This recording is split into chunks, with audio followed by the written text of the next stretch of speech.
Conditional formatting. This podcast will discuss how to apply conditional formatting to an Excel spreadsheet.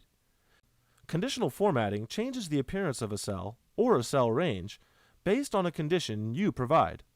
If the condition is true, the cell is formatted.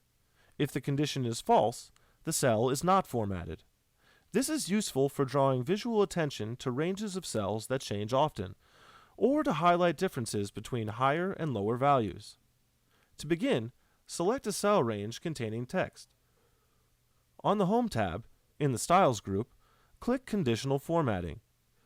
Point to Highlight Cells Rules and click Text that contains. In this case, the word Order should stand out. Type Order in the first box. This is the text that will be formatted if a cell within the selected cell range contains it. In the second box, select Custom Format. In the Format Cells dialog box that displays, click Bold Italic. Click the color arrow and select a color that will stand out. Click OK. In the Text that contains dialog box, click OK. You can also use data bars to illustrate differences in values. Select a range of values. Click Conditional Formatting. Point to data bars and click Orange Data Bar. The length of the data bar represents the value in the cell and is sized relative to the other cell values. This is useful to quickly identify higher and lower numbers in a large group of data. Because a data bar is a type of conditional formatting, changing a value will automatically change the length of the data bar. There are other types of formatting that draw attention to high values, low values, and in-between values.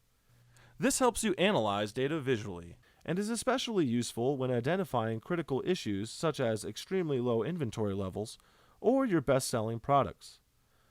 Select a different range of values. Click Conditional Formatting. Color scales help you understand data distribution and variation. You can use a 2-color scale, which uses a gradation of 2 colors, or a 3-color scale, which uses a gradation of 3 colors.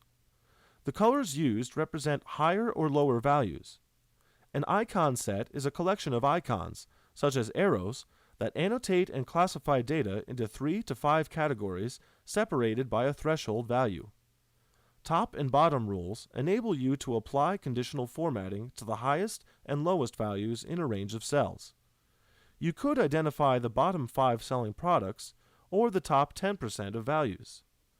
This completes this podcast from the Go series.